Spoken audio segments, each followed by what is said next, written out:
Good morning friends. English grammar की series में आप सभी का स्वागत है। इंग्लिश ग्रामर की सीरीज में आज कुछ हम नया सीखने वाले हैं। उस नए टॉपिक में आज हम सीखेंगे कि कैसे हम आज्ञाकारी वाक्यों को इंग्लिश में ट्रांसलेट करें।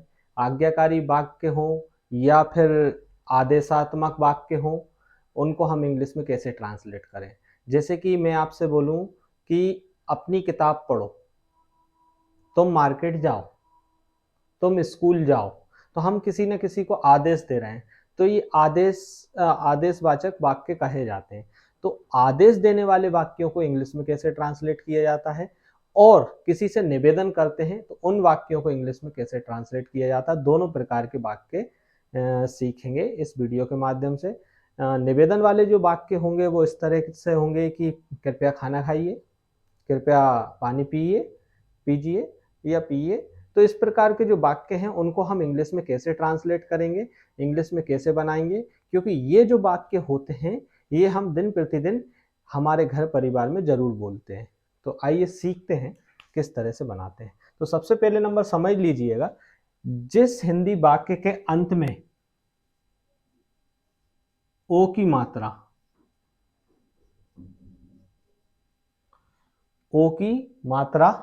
आती है या अंत में ए की मात्रा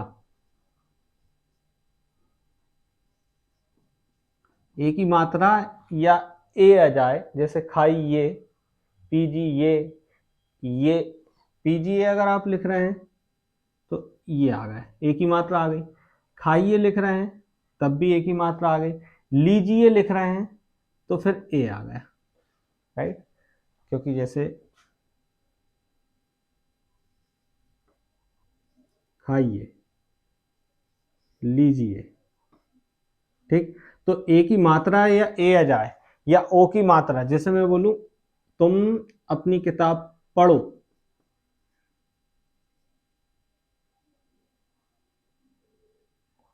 तुम अपनी किताब पढ़ो, ओ की मात्रा आ गई। तुम दिल्ली जाओ, ओ की मात्रा आ गई, जाओ, इसमें पूरा ओ आ गया। तो कहने का मतलब है जिस हिंदी वाक्य में ओ पूरा जाए या ओ की मात्रा जाए या ए पूरा जाए या ए की मात्रा जाए, तो वो वह जो वाक्य होंगे वो एक प्रकार से या तो आदेशात्मक वाक्य होंगे या निवेदन वाले वाक्य होंगे, ठीक। तो इन सेंटेंस को हम इंग्लिश में कैसे ट्रांसलेट करेंगे, आज उसके बारे में हम इस वीडियो के माध्यम से सीखते हैं, ठीक है।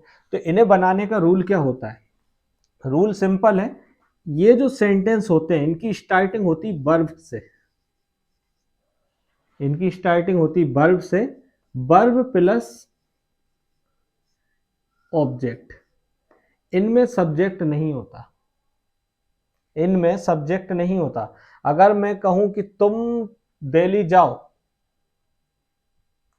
तुम दिल्ली जाओ, ठीक। तो इसमें आपको सब्जेक्ट दिख रहा है तुम, लेकिन तुम भले ही सब्जेक्ट हो, लेकिन जब हम आदेश देंगे तो हम पर्टिकुलर व्यक्ति को ही देंगे, तो इसमें तुम की जगह कुछ भी नहीं लिखते, डायरेक्ट दिल्ली जाओ का बनाते हैं। तो वर्ब इसमें क्या है? जाना, तो गो टू दिल्ली, ठीक। इस तरह से सेंटेंस बनाया जाता है। इसमें सब्जेक्ट दिया भी होता है तो सब्जेक्ट हटा देते हैं और वर्ब से सेंटेंस को स्टार्ट करते हैं, राइट। तो आइए सीखते हैं इसके कुछ उदाहरण के माध्यम से और अच्छे से इसको समझने का प्रयास करते हैं। तो इसके ये दो प्रकार के उदाहरण हम देखेंगे, एक आज्ञाकारी वाक्यों के और एक प्रार्थना वाले वाक्यों के, निवेदन वाले वाक्यों के। आज्ञाकारी वाक्य जो होते हैं वो बड़ों से छोटों की ओर ट्रांसलेट होते हैं। जो बड़े व्यक्ति होते हैं वो छोटे व्यक्तियों को आदेश देते हैं, तो वह आज्ञाकारी वाक्य होते हैं, यानी कि आप ये बोल सकते हैं आदेशात्मक वाक्य होते हैं। और छोटों से बड़ों के लिए जो वाक्य ट्रांसलेट होते हैं उनमें निवेदन करते हैं, प्रार्थना करते हैं, तो ये प्रार्थना वाले, निवेदन वाले वाक्य होते हैं। जैसे कि हम किसी छोटे को अपना कुछ करने को बोलेंगे तो हम उससे इसी तरह से बोलेंगे तुम बाजार जाओ, उसको आदेश देंगे एक गिलास पानी लेकर आओ, बत्ती बुझा दो।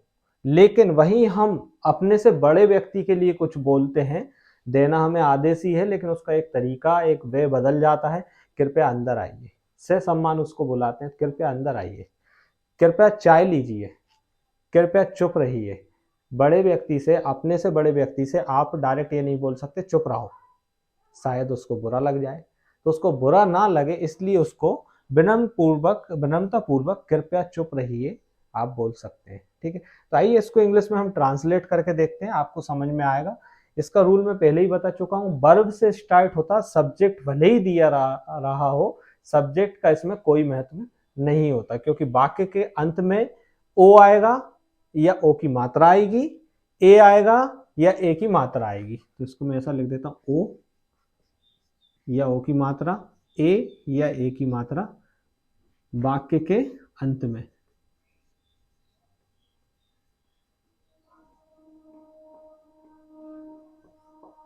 सब्जेक्ट का कोई काम नहीं है इसमें, राइट। चलिए बना के देखते हैं। तुम बाजार जाओ, तो तुम का तो कोई सेंस ही नहीं रहा हमारे लिए, तुम का कोई मतलब नहीं है क्योंकि सब्जेक्ट से नहीं बताते हैं। बाजार जाओ, तो जाना एक वर्ब है, तो गो टू, कहां पे, मार्केट, बाजार मीन्स मार्केट।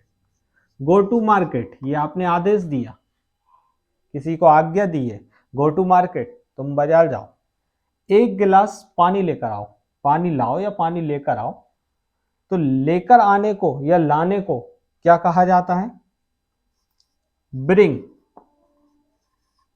ब्रिंग वर्ब क्या हुई, ब्रिंग। एक गिलास पानी, एक गिलास पानी ऑब्जेक्ट हुआ, क्योंकि एक गिलास पानी आप भर के लेकर आओगे, वो एक ऑब्जेक्ट हुआ। Bring a glass of water, bring a glass of water. A glass of water means पानी का गिलास, तो पानी का गिलास, एक पानी का गिलास लेकर आओ, लेकर आने के लिए ब्रिंग का यूज करते हैं, bring a glass of water. बत्ती बुझा दो, बत्ती मीन्स लाइट बुझा दो, हम मोस्टली बोलते हैं ना नाइट में लाइट बुझा दीजिए या लाइट बुझा दो। तो बुझाने के लिए क्या बोला जाता है, क्या कहा जाता है इंग्लिश में, switch off, switch off the light, switch off the light, बत्ती बुझा दो। तो ये तो आज्ञाकारी वाक्य हो गए। अब प्रार्थना वाले वाक्य देख लेते हैं, जिनके अंत में ए या ए की मात्रा आती है। कृपया अंदर आइए, तो इनमें सबसे पहले नंबर देखिए, कृपया लगा हुआ है, लगा हुआ है कृपया, कृपया। तो कृपया के लिए क्या बोला जाता है, प्लीज। ये कोई सब्जेक्ट नहीं है, तो यहाँ पे हम प्लीज लिखेंगे, प्लीज। अंदर आने के लिए क्या बोला जाता है, कम, और अंदर के लिए इन, प्लीज कम इन। आने के लिए कम, सॉरी, आने के लिए कम और अंदर के लिए इन, तो प्लीज कम इन। कृपया चाय लीजिए, प्लीज कोमा लगाएंगे, take a tea, take a tea. चाय लेने के लिए क्या यूज होता है, टेक, और चाय के लिए क्या यूज होता है, टी। तो कृपया चाय लीजिए मतलब प्लीज टेक अ टी, कृपया चाय लीजिए। कृपया शांत या रहिए या चुप रहिए, please keep quiet, please keep quiet. Keep quiet means शांत रहिए। तो हम इस प्रकार से किसी से निवेदन कर सकते हैं, उसको चुप रहने को बोल भी सकते हैं। तो ये एक आपने अलग ही टॉपिक देखा है, जो कि आप के लिए बहुत ही उपयोगी होने वाला है, क्योंकि इंग्लिश के पेपर में अधिकांशतः इस तरह के वाक्य दिए रहते हैं, जिनको इंग्लिश में ट्रांसलेट करने के लिए बोला जाता है परीक्षा में। उसमें कंफ्यूजन यही की जाती, जो मैंने पहला वाला सेंटेंस दिया आपको, कंफ्यूजन यही रहती है कि तुम बाजार जाओ, तो व्यक्ति क्या करते हैं, बच्चे क्या करते हैं, यू से बना देते हैं सेंटेंस, जो कि गलत है। यू का इसमें कोई सेंस नहीं है, सब्जेक्ट का कोई सेंस नहीं है, डायरेक्ट आपको वर्ब से बनाना है, वर्ब के बाद में ऑब्जेक्ट को लिखना है। इस तरह से आप इसका इस प्रकार के सेंटेंस बनाएंगे। वीडियो को पूरा देखने के लिए आप सभी लोगों का तहे दिल से मैं शुक्रिया अदा करता हूँ। बहुत बहुत धन्यवाद।